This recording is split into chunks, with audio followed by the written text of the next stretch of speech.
Christiane Ouellette, responsable de communication de la Ligue de hockey d'excellence du Québec, volet masculin. Bienvenue à Sur le banc des joueurs.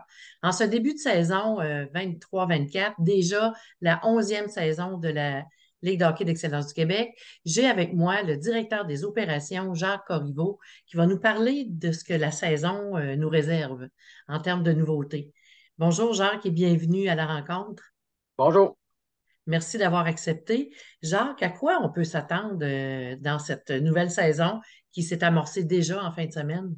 Le début de l'année, là, on était en avance avec les autres années là, quand ce qui a trait à l'horaire. Là. L'horaire a sorti beaucoup plus tôt cette année, dû au fait qu'on a demandé les heures de glace à nos franchises beaucoup plus tôt en début d'été. Donc, ça a été beaucoup à la confection de l'horaire. Ça, c'est une chose, c'est une très bonne chose. Ensuite de ça, ben, cette année, tous les matchs de la LHEQ sont à finir. Donc, une franchise. On sait que par l'année passée, il y avait beaucoup de matchs qui ne se terminaient pas à cause qu'on n'avait pas réservé assez d'heures de glace. Il y a des arénas, ben, que c'est des arénas euh, privés ou qui appartiennent aux villes. Il y a des gens qui sont, on peut dire, syndiqués dans ça, puis qu'ils ont des heures à respecter. Donc, les parties arrêtaient. Des fois, ils restaient à 2 minutes, 3 minutes, 5 minutes. Alors, cette année, on a demandé aux franchises qui ont seulement une joute de réserver 2 heures de glace. Donc, avec 2 heures de glace, on n'aura plus de problème. Toutes nos joutes vont se terminer. Quand c'était 2, 3 joutes de fil, on n'avait pas de problème, ça allait bien. Est-ce que ça, c'est pour toutes les catégories, Jacques? Oui, tout le monde. Au niveau de l'année passée, on avait des tournois. Vous aviez implanté les tournois obligatoires. Est-ce qu'il y a un changement à ce niveau-là cette année, Jacques? Et ce qui a changé, c'est le nom. Maintenant, on a réussi à avoir un gros commanditaire qui est le Trio Hockey. Et les tournois obligatoires maintenant s'appellent les Challenge le Trio Hockey. Donc, on remercie grandement notre commanditaire, le Trio Hockey. Alors, ça nous permet d'avoir de la belle visibilité et puis de pouvoir donner un nom là, qui a rapport plus à notre ligue. Là. C'est dans des challenges. Est-ce que tu peux nous dire à quel endroit ils auront lieu, ces challenges-là? Un par catégorie, sauf au M17-3, qui en a deux.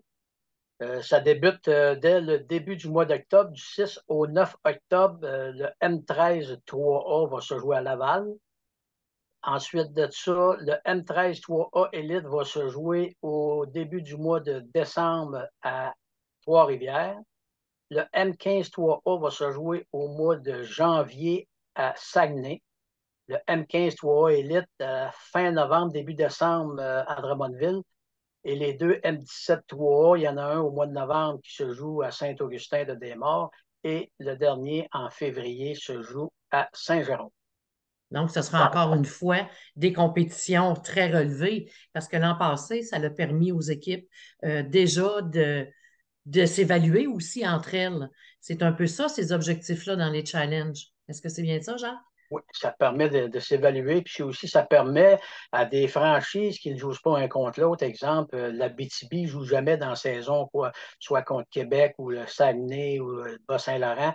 Donc, on permet pendant ces challenges-là de s'affronter lors des premiers matchs des challenges, les équipes éloignées qui ne jouent pas un contre l'autre pendant la saison, mais on les fait s'affronter lors des premiers matchs. Puis aussi, les 2 premiers matchs de chaque challenge compte pour le classement de la saison régulière.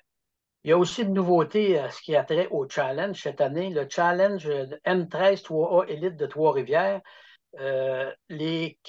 Les 8 équipes qui vont être en quart de finale seront les 8 équipes qui vont avoir un laissez-passer pour le tournoi international P8 Québec. On sait qu'il C'est y a un gros 10. changement, ça, Jacques? Oui, c'est un gros changement, puis ça va sûrement rehausser le niveau de compétition du challenge. Donc, les 8 quarts de finalistes sont assurés d'avoir une participation au tournoi Pays de Québec. Et puis, il reste 2 équipes à choisir dans les autres, qui est le choix de M. Patrick Dom du tournoi Pays de Québec, qui va avoir la latitude de choisir l'équipe qu'il veut. Maintenant, est-ce que dans les séries, on peut s'attendre aussi à des changements? Bien, les séries, maintenant, ça s'appelle les tournois de qualification pour la Coupe Chevrolet. Et puis, on a changé la formule cette année. Je sais que les autres années, quand tu perdais ta deuxième partie, tu étais éliminé immédiatement. Puis, on l'a vu l'année passée que c'est arrivé qu'il y a des équipes qui avaient fini en première position, deuxième position. Bien, ils ont connu une erreur de parcours lors du deuxième match. Ils ont perdu, donc ils n'ont pas été classés pour la Coupe Chevrolet. Alors, cette année qu'on a changé la formule, c'est qu'il faut falloir que tu perdes deux fois. Un vrai double élimination. Donc, si tu perds, on sait qu'à la Coupe Chevrolet, à la troisième partie, tu n'as plus le droit de perdre. Sans ça, tu es parti. Mais pour les tournois de qualification de la Coupe Chevrolet, bien, si tu perds ta troisième, puis tu n'as rien qu'une de perdu, mais tu vas avoir encore une chance de continuer dans la compétition. Donc, il faut absolument que tu aies perdu deux matchs pour être éliminé, sauf le match de la finale qui va être quand même juste une partie. Ça fait que ça, c'est un plus pour nos équipes. Et des fois, on a une erreur de parcours, ben, ils vont avoir la chance de se reprendre avec seulement qu'une défaite. Est-ce que ce double élimination-là va aussi être la même formule dans les challenges? Non, donc les challenges, C'est exclusif. on garde la même formule que les autres années. C'est exclusivement aux qualifications de fin de saison. Parfait. Est-ce qu'il y a d'autres choses, Jacques, à quoi on peut s'attendre? Non, c'est pas mal tout là, dans les gros changements qu'on a eus là, pour cette année. Là. Encore une fois, j'ai assisté à une coupe de programmes depuis le début de l'année, et puis la compétition va être encore relevée cette année. On fait partie de la meilleure ligue, et puis nos joueurs, ils sont très disciplinés en plus. Fait que c'est du bon hockey à venir voir.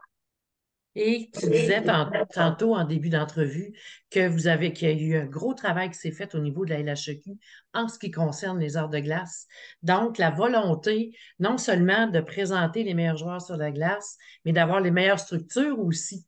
Elle est là au niveau du comité des opérations, Oui, d'année en année.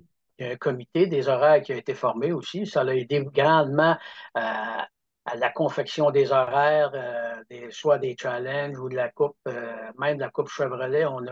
On a fait une proposition au conseil d'administration là, pour un changement là, parce qu'il y a des équipes qui s'affrontaient. Il y a une équipe qui jouait deux fois dans la même journée, qui pognait une équipe qui jouait rien qu'une fois. Fait qu'on a fait un petit peu de brosse camarade là-dedans, puis ça fait que tout le monde devrait être satisfait. Ça l'améliore encore. Alors, les comités qui sont formés font de l'excellent travail. Ça fait avancer notre ligue. Avant de se quitter, le directeur des opérations de la LHEQ a sûrement un mot à dire aux gens afin que cette saison-là soit remarquable. Mais tout d'abord, samedi qui s'en vient, le 23 septembre, c'est l'ouverture officielle de la Ligue qui va avoir lieu cette année au complexe Guimont à Laval. Comme vous le savez, depuis l'an passé, on a instauré une nouvelle politique. C'est la franchise qui a la meilleure performance lors de la Coupe Chevrolet. Bien, c'est la franchise qui est hôte de l'ouverture de la saison l'année d'ensuite. Alors, cette année, ce sont maintenant les Rockets juniors de Laval qui sont les hôtes de l'ouverture officielle et ça va avoir lieu à compter de 13 heures samedi le 23 au complexe Guimont à Laval. Et puis, ben, pour le reste de la saison, ben, j'invite aux gens d'aller visiter notre site web, d'aller voir tous les horaires. Et puis, il y a des matchs à tous les fins de semaine, 85, 90 matchs à chaque fin de semaine, un peu partout à travers la province. C'est du beau hockey, c'est du très bon calibre. Alors, j'invite tout le monde à se déplacer et à venir voir la Ligue de hockey de l'excellence du Québec. Et merci beaucoup, Jacques. Puis on va te souhaiter une excellente saison à toi aussi, ainsi qu'à tous les gens qui s'impliquent pour faire en sorte que le hockey de la Ligue soit le meilleur hockey au Québec. Merci.